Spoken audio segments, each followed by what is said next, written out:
Students, मैं doctor माया सिन्हा आपको first semester के थर्ड पेपर कॉन्ट्रैक्ट एक्ट से एक प्रश्न को डील करने जा रहे हैं। क्वेश्चन है, agreement in restraint of trades are void, comment and mention its exceptions. व्यापार अवरोधक करार शून्य होता है, इसकी व्याख्या एवं इसके अपवाद को बताएं।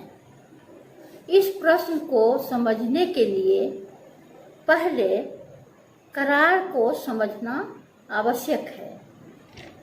करार संविदा अधिनियम की धारा 2(e) में परिभाषित है, जो इस प्रकार है: every promise and set of promises forming the consideration for each other is an agreement.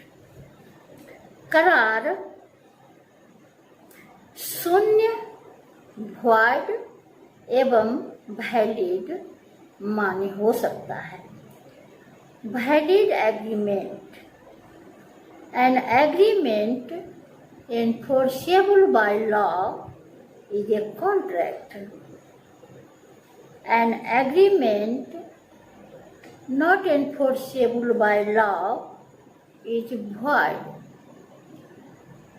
Valid contract को समझने के लिए संविदा अधिनियम की धारा 10 को समझना आवश्यक है, जो इस प्रकार है। धारा 10 के अनुसार सभी करार संविदा है जो सक्षम पक्षकारों के स्वतंत्र सहमति से विधिपूर्ण प्रतिफल के लिए विधिपूर्ण उद्देश्य के साथ बनाया जाता है, जिसे तात्कालिक कानून के द्वारा शून्य घोषित नहीं किया गया। शून्य करार विभिन्न प्रकार का होता है। बिना प्रतिफल करार शून्य होता है। विवाह अवरोधक करार शून्य होता है।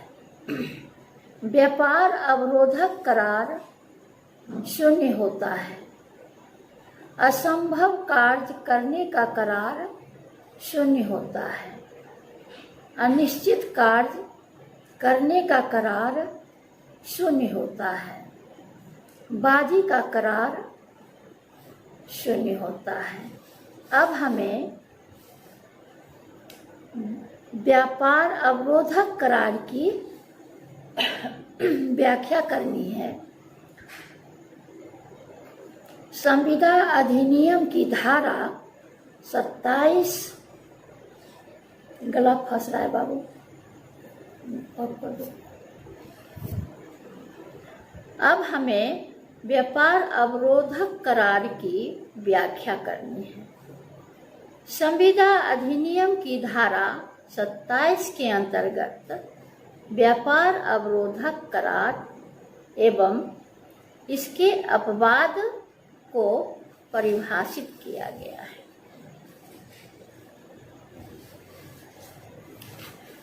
संविदा अधिनियम की धारा 27 की व्याख्या करते समय हमें भारतीय संविधान के मौलिक अधिकार में वर्णित अनुच्छेद 19 में प्रस्तावित नागरिकों के अधिकारों को स्मरण रखना है, जो कहता है, all citizens shall have the rights to practice any profession or to carry on any occupation trade और बिजनेस। भारत के प्रत्येक नागरिक को अपनी रुचि के अनुसार व्यापार, व्यवसाय, वृत्ति एवं कारोबार करने का अधिकार प्रदान करता है, जिसका हनन न कोई व्यक्ति, संस्था अथवा राज्य कर सकता है। इससे यह स्पष्ट होता है कि प्रत्येक कार्य को करने,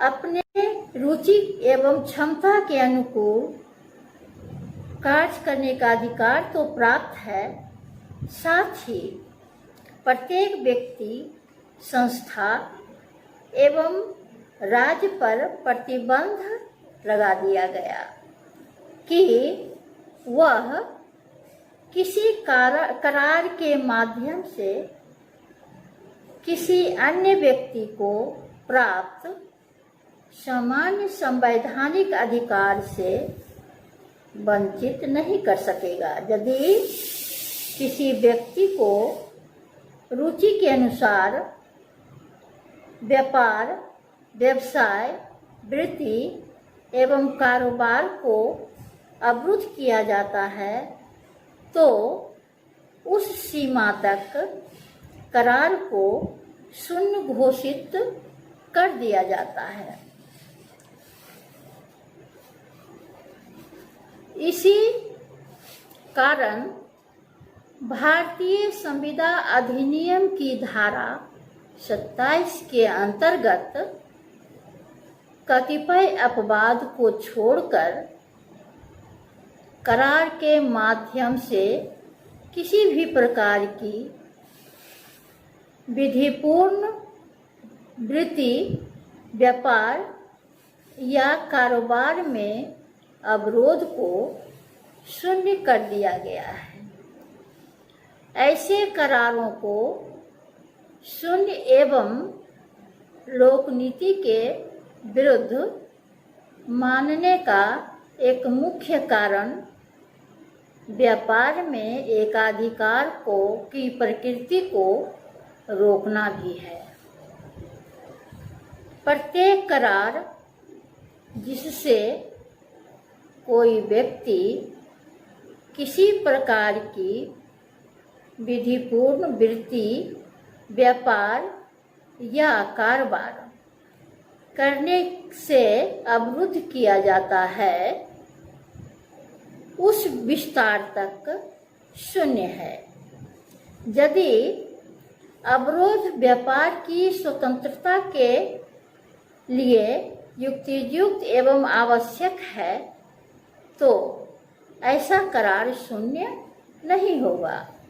इस संबंध में नार्दनफेल्ड बनाम मैक्सिम नार्दनफेल्ड गन कंपनी 1894 का एक महत्वपूर्ण मामला है। इस मामले में न्यायालय ने अभी निर्धारित किया कि व्यापार में अवरोध पैदा किए जाने से पूर्व अवरोध की युक्तियुक्तता का परीक्षण कर लिया जाना चाहिए और परीक्षण के मुख्य रूप से इस बात पर ध्यान देना चाहिए कि यह पक्षकारों और जनहित में युक्तियुक्त है अथवा नहीं। व्यापार का अवरोधक करार शून्य होता है। वह करार जिसे कोई व्यक्ति किसी प्रकार की विधिपूर्ण वृत्ति, व्यापार या कारोबार करने से अवरुद्ध किया जाता है, अन्य विस्तार तक, उस विस्तार तक शून्य है। एक माधवचंद्र बनाम राजकुमार 1874 बंगाल का वाद है, जिसमें प्रतिवादी एवं वादी एक ही मोहल्ले में एक दूसरे के मुकाबले में दुकान चलाते थे। प्रतिवादी ने वादी से करार किया कि वह उसे कुछ रुपये देगा यदि वह दुकान हटा ले।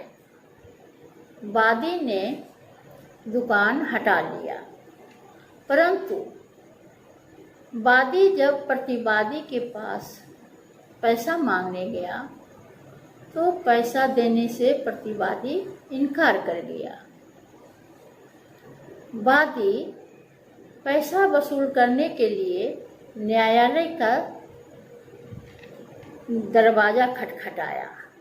न्यायालय ने अभिनिर्धारित किया कि यह संविदा शून्य थी, इसलिए पैसा वसूल नहीं किया जा सकता है।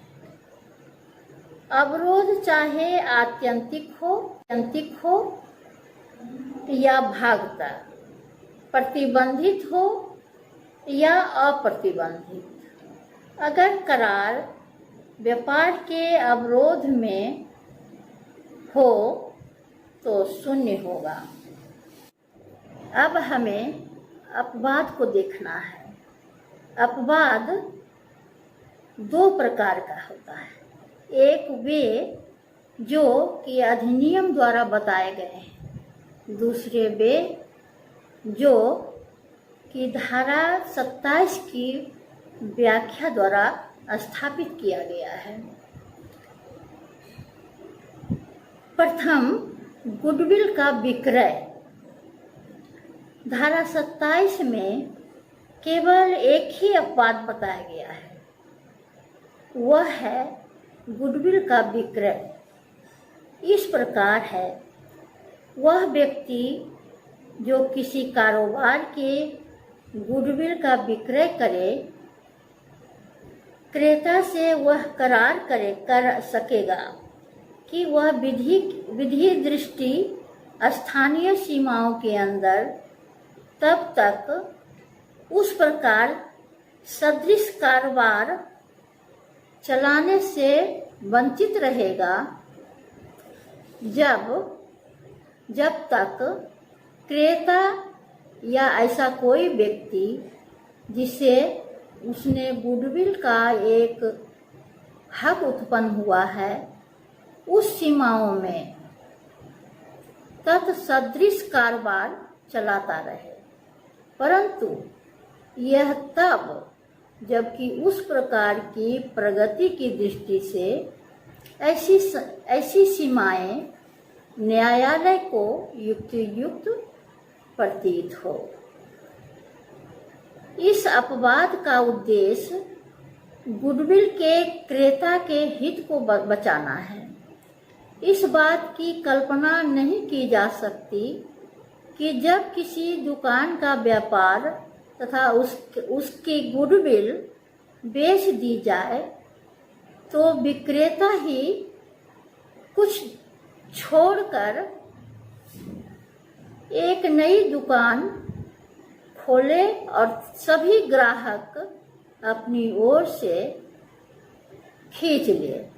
इसलिए विक्रेता को छोड़कर एक नई दुकान खोले और सभी ग्राहक अपनी ओर खींच ले। इसलिए विक्रेता की स्वतंत्रता पर कुछ प्रतिबंध लगाना आवश्यक हो जाता है।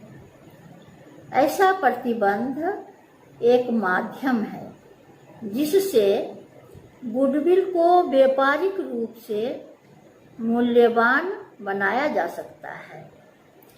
ऐसा प्रतिबंध लोकहित के विरुद्ध नहीं होता, बल्कि गुडविल के व्यापारिक रूप को मूल्यवान बनाकर व्यक्तियों को प्रेरणा देता है कि वह अपनी योग्यता तथा पूंजी व्यापार में लगाकर व्यक्ति ख्याति पैदा करे, फिर उसका लाभ उठाए।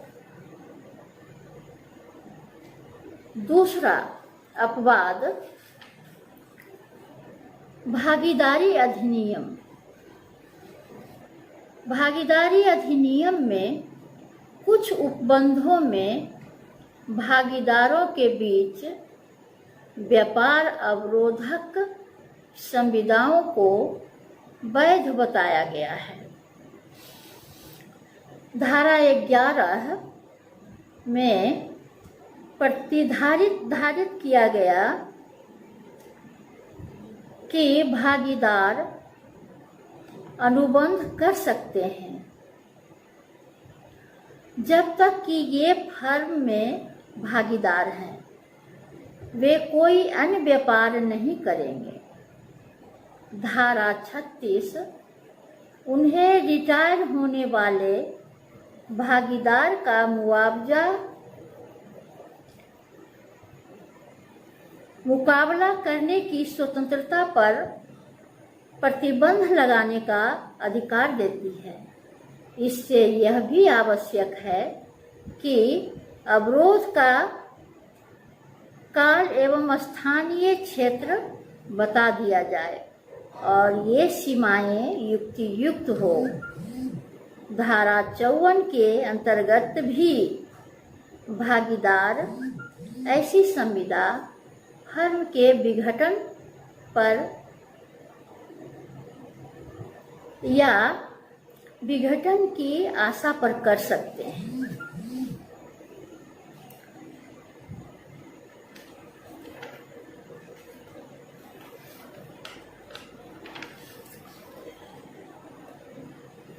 उन्हें रिटायर होने वाले भागीदार का मुकाबला करने की स्वतंत्रता पर प्रतिबंध लगाने का अधिकार देती है। इससे यह भी आवश्यक है कि अवरोध का काल एवं स्थानीय क्षेत्र बता दिया जाए और ये सीमाएं युक्तियुक्त हो। धारा 54 के अंतर्गत भी भागीदार ऐसी संविदा फर्म के विघटन पर या विघटन की आशा पर कर सकते हैं।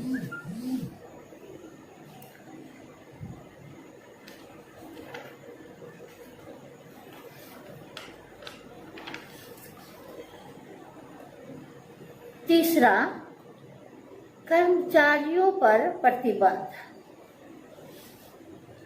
कर्मचारियों के साथ की गई संविदाओं में प्रायः ऐसे खंड रहते हैं जिनके द्वारा कर्मचारी को संविदा की अवधि में कोई अन्य कार्य करने से रोका जाता है। व्यापार के रहस्य, ग्राहकों की सूची और ऐसी अन्य वस्तुएं जिसे तर्कशास्त्र के दृष्टिकोण से वस्तुगत जानकारी कह सकते हैं, उसे कर्मचारी बेच नहीं सकता। यह उसके स्वामी की संपत्ति है और विधि का कोई ऐसा नियम नहीं है जो ऐसी चीजों का स्वामी की अनुमति के बिना अंतरण होने दे। इसीलिए कर्मचारी को किसी भी ऐसे कारोबार में संबंध होने से रोका जाता है जो स्वामी के साथ सीधे मुकाबले में हो। उदाहरणार्थ, चार्ल्स श्वाब बनाम मैकडॉनल्ड में।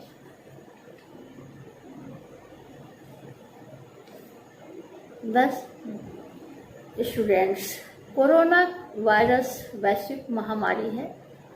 आप घर में रहें, सुरक्षित रहें, बाहर निकलें सोशल डिस्टेंसिंग बनाकर रखें, मास्क लगाएं, स्वस्थ रहें, सुरक्षित रहें। बस।